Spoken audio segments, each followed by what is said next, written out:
Hi guys, my name's Saffy Sprocket and welcome back to another episode of Saffy Sprocket. And today we're going to be talking about food on the road. So let's jump in. So I recently had a comment on my YouTube channel basically asking me what I do about food on the road.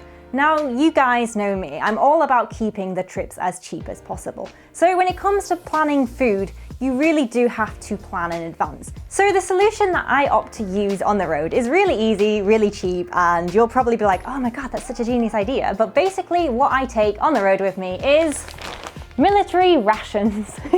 Now, they're not the tastiest, they're not the most fun meals on the road, but you know what? They are cheap and you will get your calories in. When I first started traveling on the road, food was a major issue for me, especially when you start getting into remote places like the Highlands. You can't just, zoom around and find a shop that sells a ready cooked meal. So the reason why I ended up buying military rations was basically I was spending so little money on camping and I was spending so little money on traveling itself, but when it came to food, my bills were skyrocketing. It is so expensive to eat on the road. And with the military ration supplies, you can get 24 hours of food for about £5–6. Now, my daily calorie consumption is about 1,500, 1,600 in between those because I'm particularly small. I'm size 6, I don't eat a lot of food. These bags tend to contain about 2,500 calories. So one of these bags will last me 2 days on the road. Obviously, if you are of a bigger statute, you will obviously have to carry more of these around. But for me, these are absolutely perfect because I just take the number of days that I'm traveling and then I divide them by 2, and that's how many bags I'm shoving in my bike. The reason I really like these as well is the fact that most of the food is dehydrated and in individually sealed bags. So it's really, really good to avoid food poisoning, cross-contamination, and also, as you know from my last video about what I pack and things like that, I always carry a jet boil.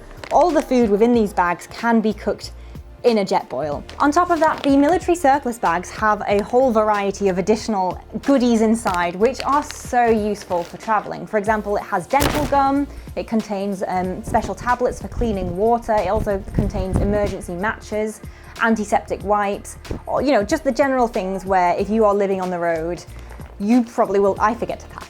I always manage to get my military packs extremely cheap because I buy them when they're out of date. I've never had any issues with them. They've never tasted foul. They're all completely dehydrated, vacuum packed, and sealed. There's no cross-contamination. And I actually think it's amazing. This date says that it went out July 2020. However, when I do open up the packet, each individual item does have an additional 4 years. So I know that one of the meals that I had recently did come from a 2020 pack, but the actual meal did say it didn't go off until 25. So I don't really know why they print different dates on the outside of the packet to the inside of the packets. Maybe it's like a liability thing, I don't know. So I decided what I would do is I would go ahead and film every single meal that I have in 24 hours on the road so that you guys can kind of get an idea of what my daily eating looks like. Now, I will warn you, some of the food looks disgusting. It tasted fine, but even I got a little freaked out because it does look a little bit like baby food, but that's just part of the, part and parcel of trying to keep costs down on the road. So do try to stay open-minded and I'll just show you, let's go. So I start my day off by opening up the ration pack. With ration packs, you have absolutely no idea what's inside them until you open them up. Now, growing up in the 90s meant playing outside all day and coming back at sunset wondering what you were going to be fed in the evening. With ration packs, I get the same kind of nostalgia of being tired, hungry, and slightly curious. I love the surprise of not knowing what my meals are going to be and just having to roll with it. So on this particular day, I opened up the morning's rations and the contents were mac and cheese, bean and pasta salad, an all-in-one cereal, peanuts, hot chocolate cake, peanut butter, flapjack, a random packet of spices, energy drinks, lemonade, lime juice, cola, oat biscuits, cheese biscuits, water tablets, a bag of other things like sugar, matches, tissues, wipes, coffee, tea, dental gum, and even a spoon.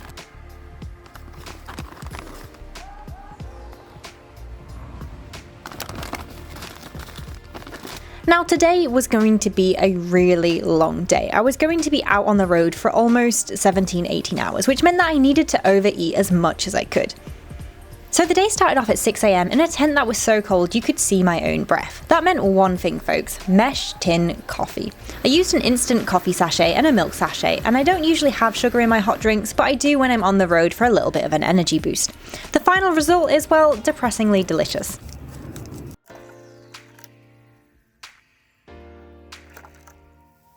On to breakfast. I opted to go for the fruit flapjack instead of the cereal, however that was a major mistake. The fruit flapjack was so dry it actually soaked up all the moisture in my gums. I wish I was joking, I could barely breathe after eating this thing.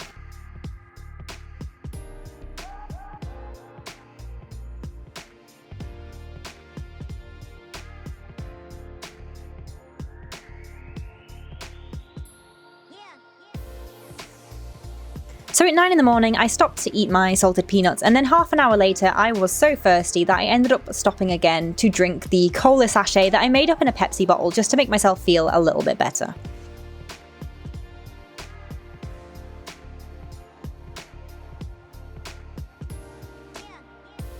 So for lunch, I opted for the pasta, which looked absolutely disgusting. It tasted fairly okay, and I think I was just grateful for a warm meal at this point, so I didn't really worry too much.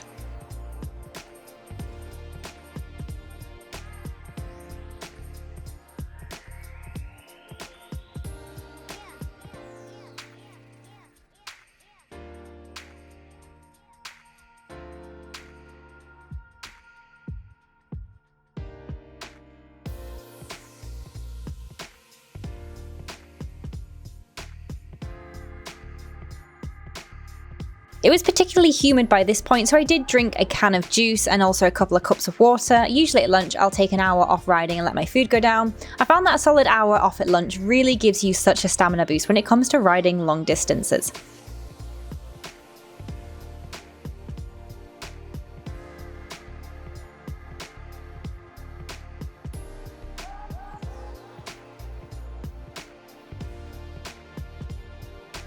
So I had lunch in quite a remote area, and then after 2 hours of riding, I eventually ventured into a town for a cup of coffee from a petrol station before jumping back on the road again.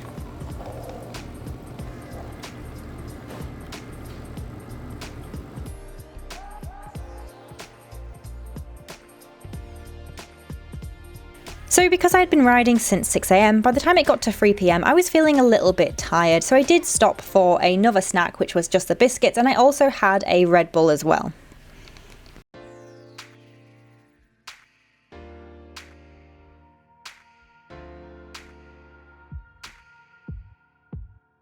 So the next time that I ate was at 7 PM. I'd been caught up in the rain by this point and I was feeling wet and exhausted. I did my usual trick of boiling one of the meal rations in my kettle and then using the leftover water for a hot drink.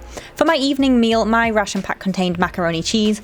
I am not a huge fan of macaroni cheese, and I don't really know what it is about getting caught up in bad weather, but it makes bad food taste amazing.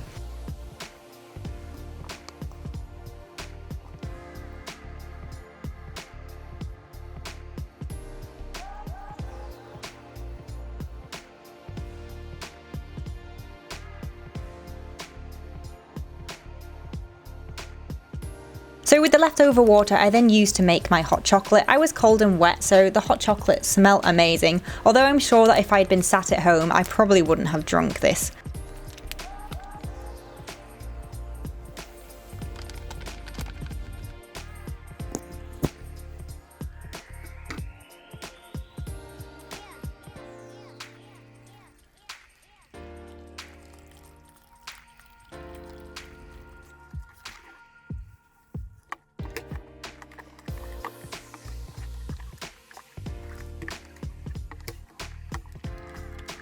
So alongside my drink, I also had a ration of chocolate cake. Like the flapjack, it smelled amazing, but it was incredibly dry.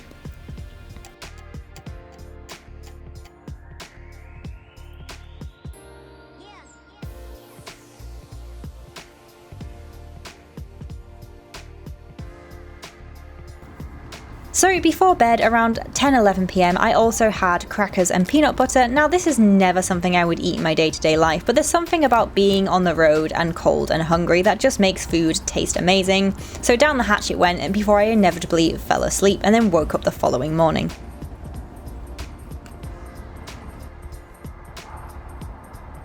Anyway, so there we have it. That is what I will typically eat on the road in a day. Now, if you do want to see more great bike content, don't forget to hit subscribe. I publish new videos every single Sunday, 6 p.m. Until next time, ride safe, stay crazy. My name's Saffy Sprocket, signing off.